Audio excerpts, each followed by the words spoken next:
I really stand on the shoulders of giants, and I really want to acknowledge that generation before me. And you remember those people had been practicing underground more or less for their entire career because natural medicine wasn't accepted in those days. So we were off the hook, we didn't have anybody to answer to. We weren't going to a school. Weren't being supervised by anybody. People already think that herbal medicine is Heidi living in the Swiss Alps drying herbs in her rafters, right? That's not the reality. There is no KP style herbalism. This is all things that people discovered, 5,000 years ago.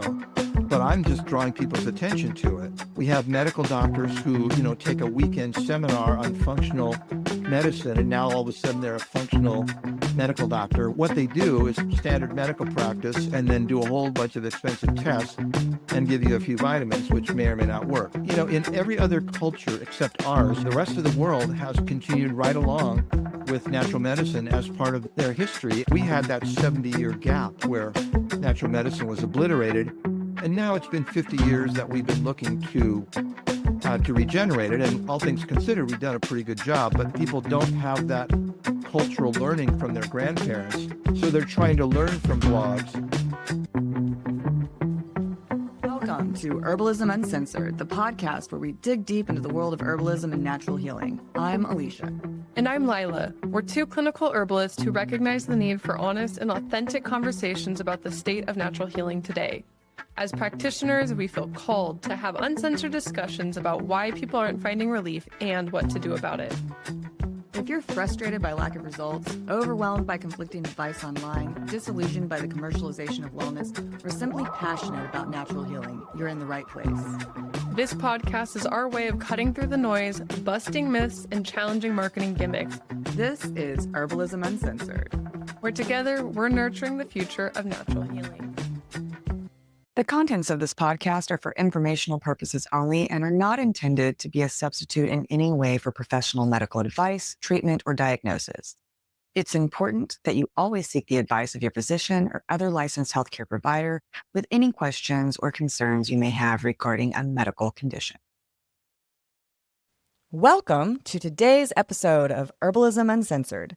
Today, we are honored to welcome Karta Purkh Singh Khalsa, Yoga Raj, Ayurvedic doctor, certified dietitian nutritionist, and registered herbalist, one of North America's foremost natural healing experts with over 50 years of experience.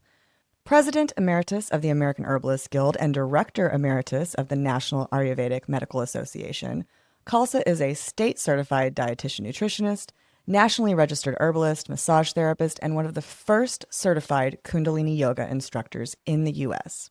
He is the founder of the International Integrative Education Institute, training generations of professional herbalist and Ayurvedic practitioners, as author of over 30 books and 3,000 articles, and longtime faculty at Bastyr University, the National College of Natural Medicine, and Massachusetts College of Pharmacy. Khalsa has shaped the field of holistic medicine worldwide. From his decades of research and product formulation, including 30 years with Yogi Tea, to his lifelong dedication to Ayurveda, herbalism, yoga, and meditation, KP Khalsa continues to inspire practitioners and the public alike. We are truly privileged to have KP, our mentor, here with us today.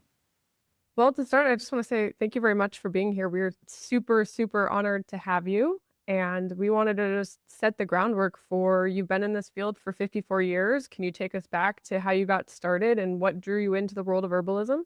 Well, thanks so much for having me, and it's very much my pleasure to be here. When I got started, it was in the hippie era, and everybody was looking to do something new and different and exotic, and these kinds of ideas were floating around, and we were very interested in all kinds of alternative things, like even eating tofu and really outrageous things like that. So I was fascinated by those kinds of ideas and began to experiment with those kinds of things and found a great benefit and just continued to do more of it. Now, the reality was probably my situation really was like so many other people, maybe both of you or those of you listening, the wounded healer paradigm. When I was age 10, I was diagnosed as having a fatal degenerative disease and wasn't expected to live past 40. But when you're 10 years old, it's hard to understand what that really means. And so I didn't really internalize that very well until a bit later. But by the time I was in high school, I was in pain every waking moment, and the disease was progressing as expected, and there was no cure for it, according to the armies of doctors that I saw, except not to get addicted to morphine too early because I would need a lot later. So anyway, as I began to experiment with these kinds of ideas, I began to get some benefit. And actually, the first thing that created any kind of improvement in my health was a yoga class. And we did one particular exercise that left me pain-free for about 5 minutes, which was fantastic break. And I just thought, well, if there's one thing that can do that, maybe there are others. So I began looking around and I just found the whole thing fascinating. So I did get tremendous benefit from that. It took a matter of a few years, maybe 3 or 4 years, until I was completely out of pain. But I haven't had pain since then in that area that was a problem. And my x-rays, which looked like Swiss cheese when I was 16, look completely normal today. So I was experimenting with things that today we would consider to be very minimal or mild kinds of treatments. We just didn't know what we were doing, you know. It would take 9 months to do something that we could do in 9 days now. So there were no books, there turned out to be a few teachers, actually, and I owe them a great debt of gratitude. I really stand on the shoulders of giants, and I really want to acknowledge that generation before me and maybe two generations before me. So we did find some mentors, and we found some other people that were interested. There were maybe, half a dozen or a dozen of us in the country that were interested in these kinds of ideas, and we were all young. I mean, I started this whole path as a teenager, so they very graciously taught us what they had to teach, and we would ask them questions and learn more and more. And gradually then, as we passed through each other's towns, we would teach what we knew and learn what the other folks knew. And gradually we were building a base of knowledge that today was laughably primitive and small, but for the time was a great benefit. It was enough to get me healed. So as we learned more and more about these things, then we began to realize that not only were there these aged naturopathic physicians who were, 80 when I was 18 teaching us. And you remember those people had been practicing underground more or less for their entire career because natural medicine wasn't accepted in those days. And they typically had some kind of a license, but they were persecuted by the governmental authorities. And so they had to keep a low profile. So the idea of a bunch of, young adults coming to them and wanting to learn was really refreshing for them. So we learned a lot about that. But then we began to learn that there were intact natural healing systems all over the world except where we were. So we began to get acquainted with Chinese medicine and Ayurveda and Western natural healing. And oh boy, it was just, a huge treasure trove of things. And slowly but surely it began to get organized. Wow. I've heard little bits and pieces of your background over the years, but I think that's the most concise and complete telling that I've heard. So, can you tell us more about what your education was like? Well, it was just getting a little scrap of information here or there. I interacted with probably 12 or 15 naturopathic doctors of various ages and types, but they were all quite aged by that time. They all expired relatively soon after we started studying with them. And so very often we would invite one of them to give classes in, whatever town we were in. And they typically would give, a lecture on Friday night and then see clients all day, Saturday and Sunday, something like that. And often we would observe that sort of thing. So we did a little bit from one doctor and a little bit from another doctor. And eventually we began to realize as we connected with these other more organized natural healing systems from around the world, that the things that these naturopathic doctors were doing were pretty basic. One doctor I remember who was very much, what a wonderful person. This was Dr.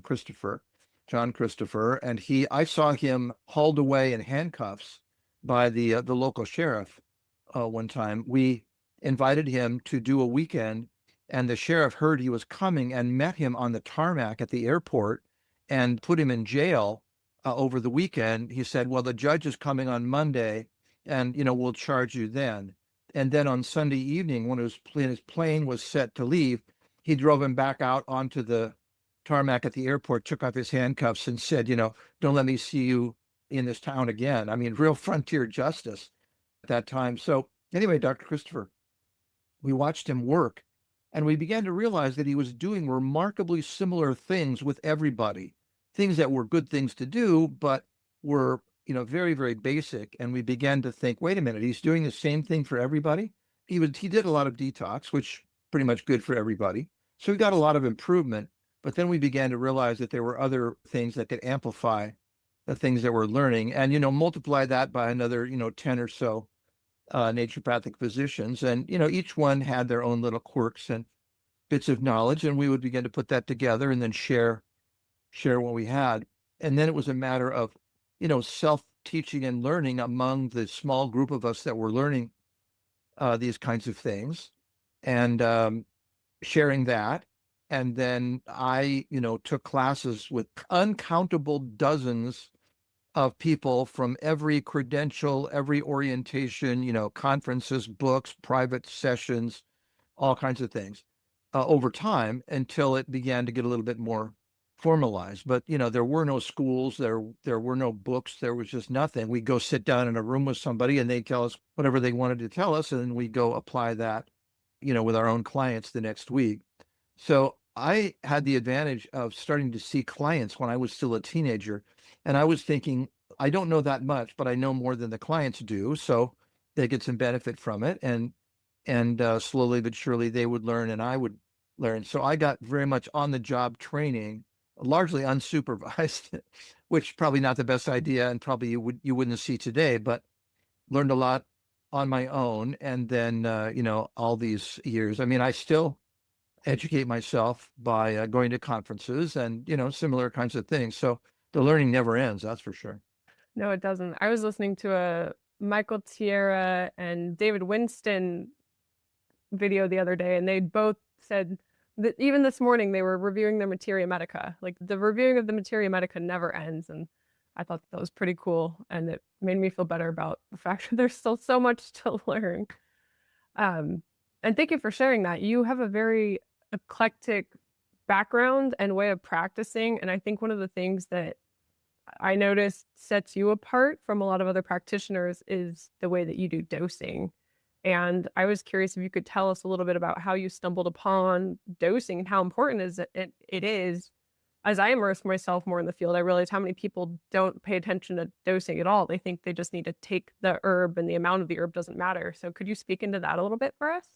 Absolutely. And that was really a discovery that I made myself. And Michael Tierra and I, since you mentioned him, had a similar experience where he was living in a hippie commune and learned about herbs he had some old tattered herb book that he used, and then he learned from the indigenous people around him. And he began to get some good results, and he just sort of thought, what if I used a little bit more? And it turned out that it worked a little better. And I had a similar experience. So we were off the hook. We didn't have anybody to answer to. We weren't going to a school. Weren't being supervised by anybody. And so we could bump up the dose a little bit if it worked and didn't seem to hurt people. Then we began to use doses that we found to be clinically effective. And then as both of us began to get more involved in formal natural healing education, we realized that most people didn't have that perspective, and that somehow the dose was the most overlooked aspect of it. I think it's the most important aspect. That's the place where most people fail the most, and that's getting even worse today. We could talk a little bit more about that later at your convenience, but yeah, it's an issue that really separates results from not results. Yeah, Michael Tier, I think he called it SYA medicine. Save your ass medicine is what everyone is practicing right now. Yeah, a lot of this is based on just what people are afraid is going to happen to them. Most people are more afraid of having problems with their clients than they are about getting results. And so that's, exactly SYA, what he said. But I'd rather get good results and then have to, explain things and interact with people about it than have them stop because they weren't getting anywhere. And most of what I hear from people about their experience with natural medicine, whether it's with a contemporary naturopathic physician or herbalist, or, just reading blogs online, is they just get nowhere with it. They try different approaches, different books, different doctors, and just nothing happens. And there's a whole lot of factors. You have to use the right herb. It has to be the right quantity, the right quality, all of that. It's all important. But dose is the single most misunderstood issue. So it kind of depends on, where you want to err. If you're more concerned about creating a problem, then likely your results are going to be less. Lila and I were speaking a little bit before the episode, and I said, To, you're like the king of the loading dose, KP. Do you want to talk a little bit about loading doses in particular? Loading dose is an idea that came from previous generations of practitioners. So all of the naturopathic physicians that I learned from going way back they all understood that concept and were all using it. So the idea is you use a relatively higher dose initially to saturate the body, and then you gradually reduce down to the maintenance dose. It gives you much better results much faster. And the potential problem is that you use a dose that's too high initially. But if you know what you're doing, that's not going to happen. It's very good to work up to that loading dose. So rather than starting out with 10 times the maintenance dose at first, you start out with a small amount first day, and then a little bit more, and take, a week or so to work up to the loading dose, just to give the body a chance to get used to something new, and then use that for a while. And if you're getting good results, then you wait until the results have optimized, and then you can go down to a maintenance dose. People don't understand this difference. I teach at two naturopathic schools. They're not learning this. Somewhere along the line between 50 years ago, all those very august naturopathic physicians and the professors in naturopathic school today, that idea just got lost. And I think probably it was about being more conservative and reducing the likelihood of having problems, but it's just not a concept today. So when you read about doses in blogs and such things, people don't even understand the possibility of a loading dose. They use a maintenance dose, which will eventually probably get you the results you want. But the danger is that people will just get distracted or dissatisfied and quit. So the loading dose works very well. I'm surprised it's become such an issue now, because it was absolutely standard going back. And my colleagues, I mean, you mentioned Michael Tier and David Winston, and I'll add in Alan Tillotson and, other people of my generation learned about these things and have been using them. It's not like I invented loading doses. We all learned to use those initially. And then now this more, I don't know what you call it, lesser informed generation of people has come about, and they don't understand it and don't use it. And often their results suffer. Yeah, I know, like, we did one episode on tinctures, and we've gotten some pushback, and someone just left a comment the other day where we mentioned using like 30 grams of hawthorn, and they're like, what are you talking about? The dose of hawthorn is like 0.3 grams to 9 grams max. And it's such a different school of thought. And I'm curious, because you started when herbalism and natural healing was in the margins, and now natural healing is something people are posting about online, and it's in the public eye. And you walk through Costco and there's supplements and herbs, and while it's like more in the forefront for everybody, it seems it's almost getting marginalized again, because there's like this erasure of really good information and clinical effectiveness through things like loading doses and such. So how have you seen that evolution happen? And has it been for the better or for the worse of natural healing? That's really hard to say. It's hard to know where this is all going, because it's good that it became popular, but it became popular in a way that often doesn't work very well. So hawthorn, for example, is a food, basically. It's just a berry. It's like a little apple. It's in the same family as apples. So to think that 0.3 grams is going to do anything, it just doesn't make a lot of sense. One of the problems that we've had is that we evolved too fast in a way, because you're taking something that every culture had, and had, 5, 10,000 years of experience with that. And they just figured out what worked over time, and they taught those ideas.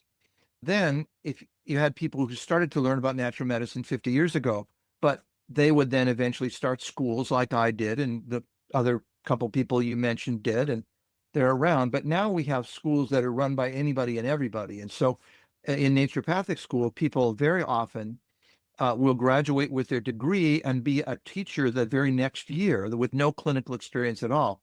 Why is that? Well, they need a job to pay back their super expensive school loans, and they don't pay first-year teachers very much at naturopathic school. So they don't have any seasoning. They don't have any clinical experience.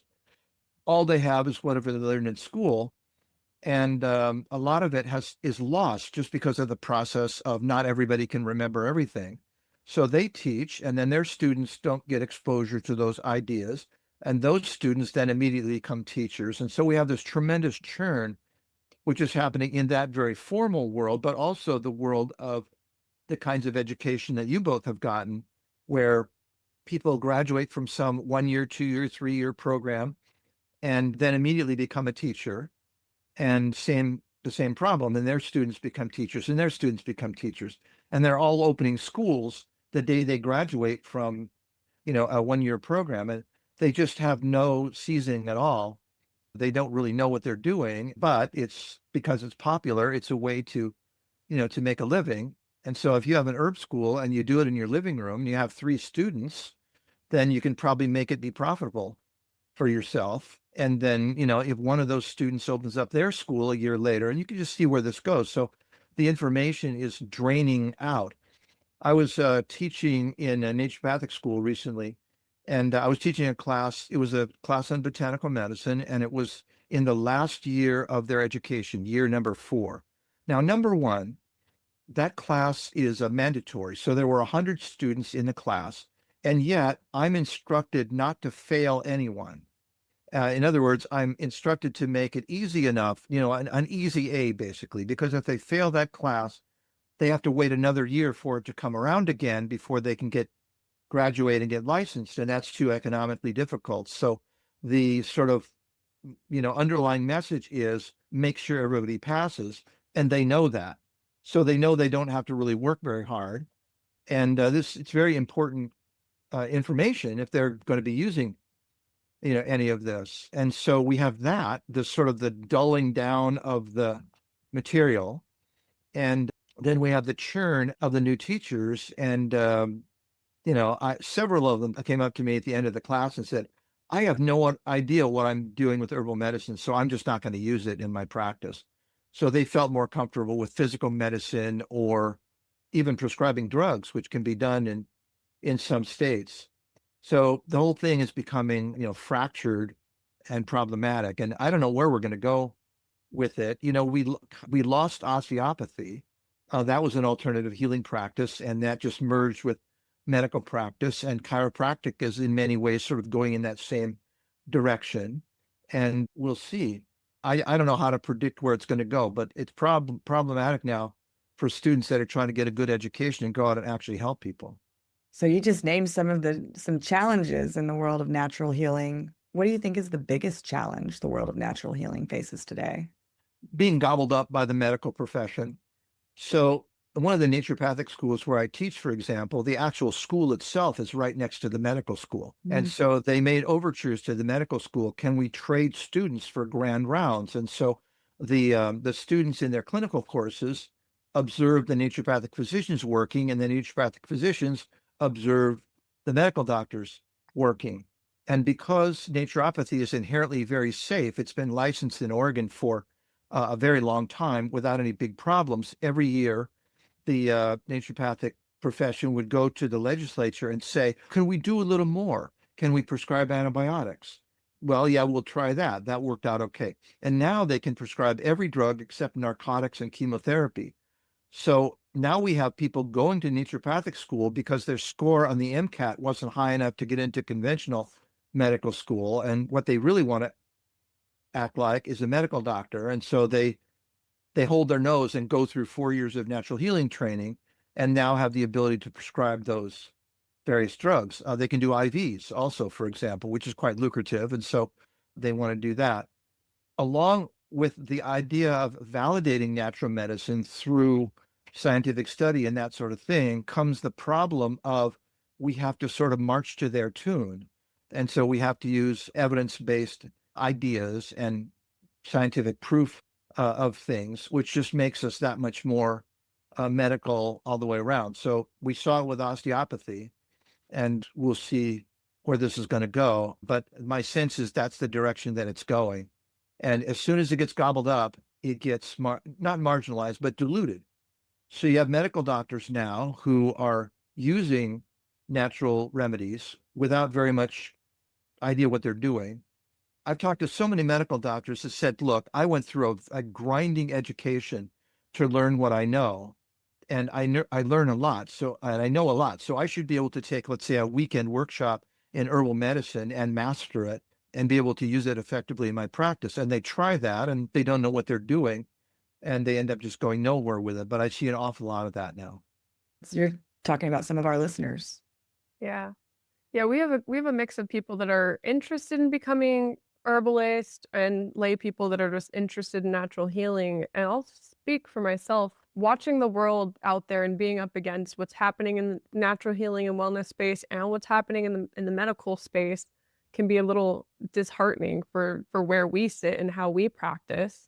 I have a part-time gig at an apothecary. It's Jill Stansberry's old apothecary, but she passed it on to someone else now. And I get to watch how all the naturopaths there work. I get to compound their tinctures and stuff. And, people come in and complex PCOS cases, and all they've been given is 750 milligrams of chasteberry.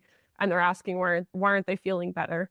And so I gotta watch it. And sometimes I can get a little disheartened. I think that we're up against all these challenges. I'm just curious if you have any advice for anyone wanting to step into this path of herbalism, any light at the end of the tunnel, and any words of wisdom. Well, that's interesting that you mentioned Jill Stansberry, because this issue of churn, because now she very, very rightly has retired, and good for her because she put in her years, that's for sure. But she's a very sophisticated practitioner and comes from the scientific perspective and the traditional perspective and uses complex and effective protocols. But now you're saying that now that it's been passed on, you're seeing that that's all gone, and we're seeing the tiny dose of chasteberry kind of stuff happening. And I talked to naturopathic physicians about that issue. You must see that these things aren't working very well. What are you doing about it? And they don't really have an answer. Either they just say, well, it works as well as it can. I mean, that's what I learned to do in school, which may or may not be true, but that's their perspective. And it either works or it doesn't. And that's what we've got to deal with. I'm hoping that by educating people, the light at the end of the tunnel will be there. I've never had any trouble practicing this way. I mean, I've made a career out of it. And as you know, I saw my first client when I was 18 years old. So I've been doing it consistently ever since. And I've been able to, pay my bills, put my kids through school, pay my mortgage, all of that with natural medicine. So I know it's possible to do, but you have to be a self-starter, that's for sure. And you have to make sure that you just take advantage of opportunities that are there, like you're doing, Lila, with the working in the apothecary. You get to see a lot of things and how they work, and just that whole situation. You can learn what to do as well as what to not do. And so hopefully we're training people who are that much more competent. Now, the American Herbalist Guild, the professional association for practicing clinical herbalists, was set up 30 plus years ago for that exact reason, to validate practitioners and evaluate them for quality and establish a credential registered herbalist. The other thing that I fear about natural medicine is exactly what we're talking about, is it's going to be diluted into oblivion. People already think that herbal medicine is Heidi living in the Swiss Alps growing, drying herbs in her rafters, right? That's what people think. That's not the reality. There are some people probably that do practice that way, but that's not really what modern herbalism is. And, I have a busy clinical practice and teaching and writing and such. I don't have time to go out and dig up herbs, and most of our colleagues don't. So that idea that it's a quaint thing, it's a hobby, a fun hobby that sort of gets you out into the outdoors and you have fun with plants, is what most people think herbal medicine is. And that's not really it. But we see herbal medicine as it's sort of filtering down into the general public as being something more like that, a fantasy, community herbalists. That's a term that just makes me wonder. I don't know what they want. I was talking to a group of those folks recently, and I said, okay, community herbalists, so what do you want to do? And they said, well, we want to give nourishing infusions to regular people. And I said, well, what about people with actual diseases? Nothing wrong with nourishing infusions. Everybody should be using those anyway. But what about people with real problems? And they just said, I'm not interested in that. I don't want to treat that. That's not where my interest lies. So these are the people that are calling themselves herbalists, and there are probably 50 times more so-called community herbalists than there are, professional clinical herbalists. So that's the impression that people are getting. And then the idea that they get is that that's what it is. And if they have something serious, they have to go back to their medical doctor. So we're feeding right into the hands of medical doctors when we use natural medicine and don't get results with it. We're still in that phase where it's still new to almost everybody. Most of our clients have no previous experience or very little, and they just don't know what to expect. With a medical doctor, they know to expect to get a prescription for one medicine. You take it as one pill a day, and you get fireworks. Whatever was, if you have heartburn, you take Prilosec, and your heartburn is just shut off like a switch. Fantastic. That's what they want. That's the results they're expecting. And when we don't produce that, they're frustrated and they go to somebody else. And we have to somehow educate the public about what's reasonable. The idea that we do get great results, but we don't have things, or we have very few things that work drastically and rapidly like that. And it's a little bit of effort. That one squirt of tincture that you talked about is easy to do, but when you get up to doses that actually really are going to work for people, then, that's a problem. To mention Michael Thier again, he specializes in Chinese medicine, and Chinese medicine recommendations often are 45, 60, even 90 grams a day, and you cook them up as a tea and drink nasty tasting tea. That yucks out a lot of people, and they try it once and they just say it tastes bad. I'm not going to do it. So compared to your doctor giving you, one pill at a time of erythromycin or lisinopril, it just doesn't match up with what people are expecting. So education is what we need to do. And I just see the next generation or two of herbalists as being, I don't know, what would you call it? Anti-academic or anti-science or anti-experience or something, but wanting to have a profession that's fun, not so much a profession that's effective. I don't know, because when you talk about community herbalists, are community herbalists trying to make a profession out of what they're doing? It's a little hard to tell. I think they have all kinds of different ideas, but yes, I think some of them, it's a volunteer side gig. They do something else, and then there are so-called community herbalists. That's one of the problems, is that we don't have the whole profession divided up appropriately. Most medical professions have a three-tiered system of some kind. You've got the nurse practitioner, the PAC, physician's assistant, and the medical doctor. In the nursing profession, you have the licensed practical nurse, the registered nurse, and then the nurse practitioner. Those kinds of ideas. We haven't formalized any of that yet. And it's been 50 years. I don't know what's holding us up to do that, but we have a profession full of people who were not suitable for any other kind of profession for all kinds of reasons. And they all rattled down into kind of the one can of anarchic herbalists. And so to get them to be interested in putting something formal together has been very difficult, and every attempt has fizzled. So here we are.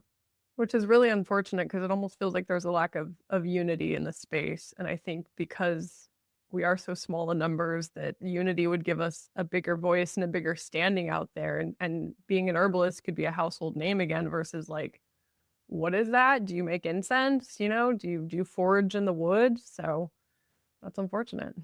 Yeah, we've had many decades now of arguing amongst ourselves, and the group is so small that it's amazing that we can't come up with some basic things. And then, how come we don't have commercials on TV? How come we don't have, what is an herbalist pamphlets that get handed out? And how come we're not, speaking at every venue? I've done that. I've spoken at hundreds or maybe thousands of places by now, but most people, for all kinds of reasons, don't want to do that. And we're still in the shadows. It's sad. But you have people who are, not joiners. If they were joiners, they'd be medical doctors and be a member of the AMA. But instead, they chart their own path, and we don't have that unanimity that would benefit us. Giving me a lot to think about. So what if someone was interested or were interested in becoming an herbalist today, what advice would you give to them? I guess it depends on, again, what you want to do with it. It's a very broad term. If you want to become a practicing clinical herbalist like both of you are, and like I am, you have to seek out a top quality educational program. And how do you figure that out? Well, you just have to start talking to your peers, go to people that you know and get recommendations and read things that people have written about them. And, an association with the American Herbalist Guild would be good. Officially, they're very nonpartisan. So you're not going to call them up and say, what's the best herb school in the country? But they do have some resources in terms of listings and things like that would help you get started, but get some kind of a sense of the orientation of the program. And do you want to specialize in a particular ethnic system? Most herbalists in North America are Western herbalists, probably 90%. And then maybe 8% are Chinese herbalists and 2% are Ayurvedic herbalists. So you may be interested in any of those given approaches, or you may want to go to a school like mine that teaches all of them together. I think that these ethnic distinctions are going to break down pretty quickly in the future. And so I decided from the beginning to teach from the perspective of all of them. They all have something of benefit. They all have advantages and disadvantages. And so learning about all three of them gives you lenses into the problem that you otherwise wouldn't have from one system. You could be a very competent herbalist with only one system, for sure. Any one of those big three systems gives you as much as you would ever need to be successful for your entire life. We look at some of the very well-known Western herbalists, and they're just as good as anybody else. So the question is just, what's your orientation and what do you want to draw from? I keep expecting there to be more merging of these ideas. It's happening very slowly. So Western herbalists, for example, don't have any system of energetics. It's just this herb is good for that problem. Just like a medical doctor, they do all their assessment and everything in the same way a medical doctor does. So if you have an infection, they're just going to look at their list of anti-infection herbs and recommend one. Whereas an energetically based system like Ayurveda or Chinese medicine would consider other aspects of what that remedy is going to do for the rest of your body, which I think is the missing link in modern Western herbalism. But that doesn't mean that people don't get great results as a Western herbalist. But most Western herbalists now would be somewhat aware of those kinds of ideas, the difference between a hot or a cold herb, for example. It's out there enough that they begin to pick up a little bit of that, but it sure is going slowly.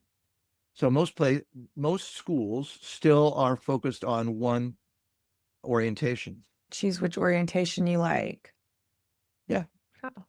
Well, I'll tell you, whenever anyone reaches out and asks us about herbal education, where to go, we obviously send them to you. Oh, well, that's great. Thanks for that. You're a trusted source. And I think the more people that you can educate in KP style herbalism, the better chance the field stands at surviving. So that's where we send everybody. And even if people are just, maybe they want herbal education, but they don't want to necessarily be practicing clinicians. I know you have such a good repertoire of videos and trainings and educational material on your website. And I think that is just like such a gift to the world to have available. Well, the funny thing about this is there is no KP style herbalism. This is all things that people discovered, 5,000 years ago, but I'm just drawing people's attention to it. And then, it worked then, it works now. So things that either I found to be effective or somebody else 2,000 years ago found to be effective, it's all about effect. Believe me, getting better results with less medicine would be just fantastic. Yeah. But we're kind of stuck with what we've discovered is actually going to work. It'll be really interesting to see where this whole thing goes, because we have a lot of competing directions, and maybe it will splinter off into some other new kind of way of approaching it. I don't know. So far, we haven't managed to thrust it into the mainstream in 50 years. It's a little bit better. I mean, you just said it was in the mainstream, so I guess it is. But I don't know. The average person, I think, has changed from distrusting herbal medicine to thinking that it's a good thing. If you talk to 100 people on the street, I think the majority would say, yeah, that herb stuff, I think there's something to it. But they would be confused about what to do and how to do it. I was just talking to a client this morning that was having bladder urgency, and there's a particular preparation that's especially good for that, and I had recommended it to her previously, and we were doing a follow-up, and she said, well, I didn't take it because I went on Amazon and read the comments, and it scared me. I don't know what the comments were, but I mean, that's the way people are choosing things. She's paying me the big bucks to give her, well-educated recommendations, and then she's relying on random people typing something into Amazon to actually make her decision. And she couldn't even remember what was bad about it. She just knew that some people said bad things. So just chaos. Nobody's doing that with Prozac. You don't, you don't go on Amazon and read people's comments. So That's such yeah. That's a great point.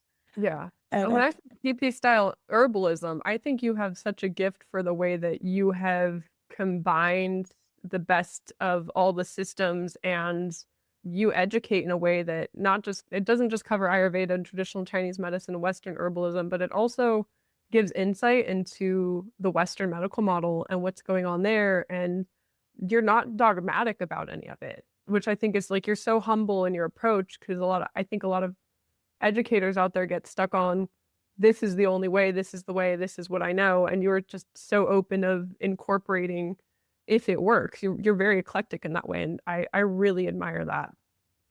Well, people didn't stop learning about healing 2,000 years ago, 200 years ago, or 2 years ago. We're still learning. It all comes from human ingenuity and intuition and experience. And great that we use any kind of modern ideas that we have. I'm not anti-surgery or anti-drug in any way. If a person has a raging kidney infection, then absolutely we should use a life-saving antibiotic.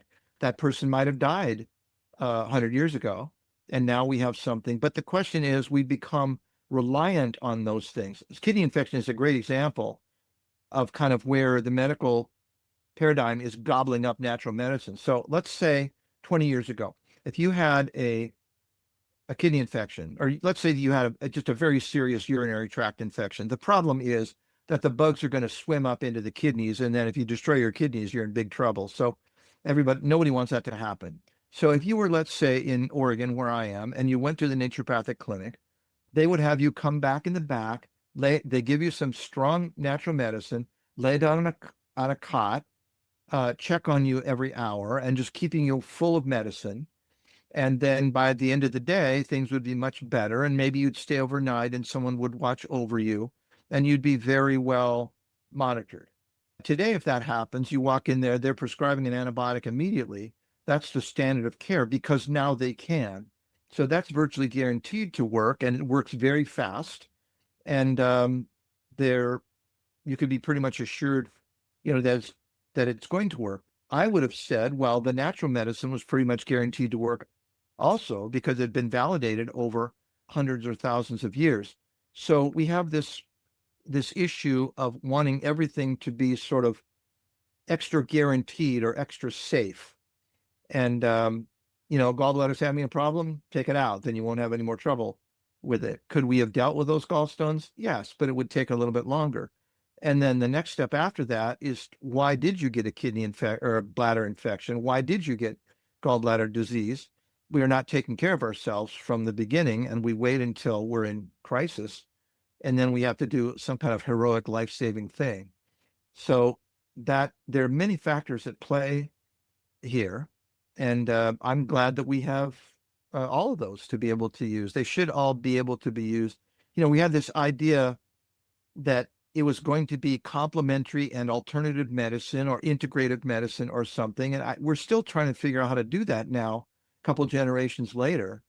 We have medical doctors who, take a weekend seminar on functional medicine, and now all of a sudden they're a functional medical doctor, which people think that's great. They're a medical doctor, they know everything, and they can do natural stuff. And, what they do is standard medical practice and then do a whole bunch of expensive tests and give you a few vitamins, which may or may not work. So that didn't work out very well. So yeah, it's quite the discovery. I think we have come a long way, though. I would say that probably just about anybody that I talk to about natural medicine, everybody's taking turmeric today. So you've done your bit there, Holly Baba. Yeah, right. Absolutely true. Everybody knows about it. Everyone's juicing it. They're taking curcumin. And so it is coming along. I think you live in a bit of a bubble, maybe not quite as much of a bubble as I live in, but you need to walk the streets of Houston and ask people that question. I don't. Well, I I'm agree with talking you. about people at the bar. Really? Okay. Yeah, I mean, because I wait tables at a bar with my husband 3 nights a week, and these are just average people that live in mid-rises in inner city Houston. It's across the street from a Whole Foods. but they have it's an affluent area where people have the income. They can afford to buy turmeric and own juicers and things like that. But I think anybody who can afford to take supplements and eat healthy foods, they're doing a lot of these things. I hear a lot about turmeric. I hear a lot of people are taking oregano oil. Uh-huh. Okay, good. So that's all to the good. So But maybe it's, we have our foot in the door and now we can gradually squeeze in with the real thing. so with that being said, I wonder how important is it that people work with practitioners versus learning from Instagram and herb books? Well, that's the crux right there for sure. Is again, we haven't done a very good job of really separating out those ideas. I think people don't realize that there are professional herbalists and they think an herbalist is either, Heidi or they're trying to learn from a blog or something.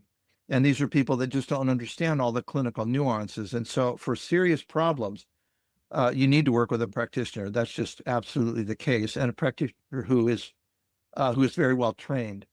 In every other culture except ours, North America, the rest of the world has continued right along with natural medicine as part of their history, and people learn things from their grandparents.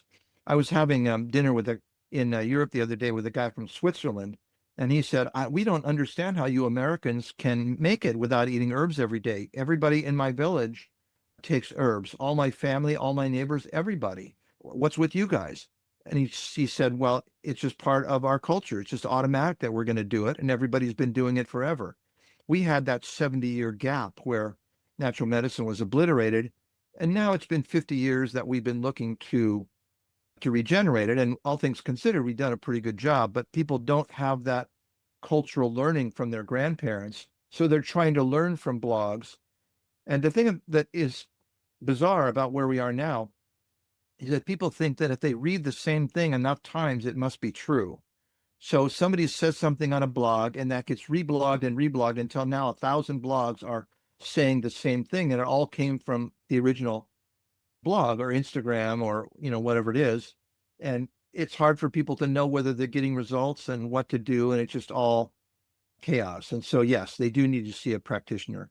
Everybody, the idea of natural medicine everywhere in the world is that you have a natural healing practitioner that you are connected with. They probably were present at your birth and they've monitored your health all the way through your life, and they retire and their apprentice takes over with you as you age, and you check in with them if you're doing okay once or twice a year. And that idea is just not part of our ethos in our culture at all. So no matter how many times I say that to people, once their immediate problem gets solved, they drift away. And we're not there. But that's what we want, is that you found people that you trust and you stick with them, and you're going to be seeing them, when you're 5 and then till you're 95. And that's something that would be great to promote. People don't have that idea about their own medical doctor now. They see, every time they go to the clinic, they see a different doctor. There's just no connection. And so they're just stuck with crisis control. You made me think of that as you were saying that. I remember having the same doctor from the time I was 6 months old until I was like 12. And then, and things were different then. Then my doctor had an office that was like in a small house. It wasn't a big hospital. And I think his wife was the one who answered the phone. And so much has changed since then. Yeah. So I don't know how we're going to remedy this, but somehow that for people have long-term connection with these ideas, and so that they build their reserves so that they're not getting sick and miserable as they age. Oh, that's a whole other rabbit hole right there, is just the normalization of such sharp decline as we age. And it just seems like there's so much educating to do on every front. Everyone's talking about menopause right now and all the menopausal symptoms being so normal and just being part of, being a woman. And in my head, I think we have a lot of education to do for the people. Well, that's all true in a sense. I mean, the fact that normalizing that it's going to happen is good, and being prepared for that to happen. And we know that there are many places on planet Earth where menopause is relatively easy. It's different, but you don't have to be miserable. So that's the difference, so being miserable, and yeah, it's a way for people to feel better about what's happening, which is good. And then we have to explain to them that there are things we can do now so that you're not miserable, but it would have been better if we'd started 30 years ago with things to help you so that you can cruise through it. I was talking to one of our teachers who grew up in India, and she said that she'd never heard of a menopausal symptom. So all the women in her village, it wasn't that they weren't talking about it, they just didn't experience it. They used Ayurvedic ideas to keep themselves healthy, including Ayurvedic medicine. And she was introduced to the medicine of being a woman, when she was a teenager. And everybody just continued to do that. And the whole idea of hot flashes and fatigue and all that stuff was just not even something that they related to. Mhm. There's so many things like that. We've discussed that quite a bit. The symptoms that people have that are commonplace, and many people have them, and we've normalized them. Because I know I've sat in a room with, a group of 6 women who are in their 40s, and we're all just expect that we all should have dysmenorrhea. And that's because it's so common, but it's Yeah. not normal. Common, but not normal. That's exactly right. Yeah. Well, KP, I have to ask, if you had to distill 54 years of practice into one core truth about natural healing, what would it be? That it works better than people know. But you have to do it right. You have to have the right medicine under the right circumstances with the right person, the right dose. It just has to be done right. So most things, I mean, I'm now 31 years past the time when I was supposed to be dead from that disease that I mentioned. And I had the opportunity to be introduced to someone with that same condition. One of my colleagues said, I have a patient with your same disease. By that time, I was long over it, but you want to go meet him. And this guy was in the hospital, and he was going to die there in the hospital. He was terminal from the disease, and he had had all of his spinal nerve trunks snipped. All the nerves coming out from the spine had been cut at one time or another, and he had no feeling in his body, basically. And he was just lying there waiting to, get pneumonia and die. And boy, was that, it was a chilling experience. Just that could have been me had I not learned about these things. So the idea that, I mean, I just have been so fortunate to see things that just seemed like miracles by our understanding today, but it turns out they were just expected in the natural healing world. But we have to be exposed to those things. Both my parents died in slow agony in care homes, and that's the way we die today. And the 10 years before that is just utter, misery. My parents both told me as they were getting closer to their death that they hoped every night that they wouldn't wake up in the morning because each day was incrementally worse than the one before. And that was the last 2 or 3 years of their life. Can you imagine? Well, that's what we're all going to go through if we do the things that we all do. So we have to prepare for those things now. So it really actually does work given that you do it right. Oh, there's so many more questions I want to ask, but I know we want to be respectful of your time. Well, let's do part 2 sometime. I would Yeah. love to do that. Thank you for suggesting that. It was something we had in mind. I'll ask you the last question. If there was one thing you could just shout from the rooftops, something that you'd want everyone listening to know about natural healing, what would it be? To pay attention and integrate these ideas as early as possible. Educate your children about those things. I had 3 children. They're all adults now, but none of them ever had an ear infection, for example, which puts them in the, 99.999th percentile of children. And so, we know that we can do it. And so educate yourself about these things. And then, especially as a gift to your children, start applying these kinds of things so that they can not have to go through the things you had to go through. I think that's great. Thank you so much for being here and for giving us such a candid conversation. I want to know, is there anything that you want to plug to our listeners? Do you have any upcoming classes or workshops or programs starting that you want everyone to know about? Well, speaking of professional herbal education, the program that both of you participated in, the Professional Herbalists Certificate course, is starting, and that's starting in a couple weeks now. We're in early September, so I don't know when this is going to run, but that's available, and that you can find that on my website, which is internationalintegrative.com. It's integrated with a V, all one word, internationalintegrative.com.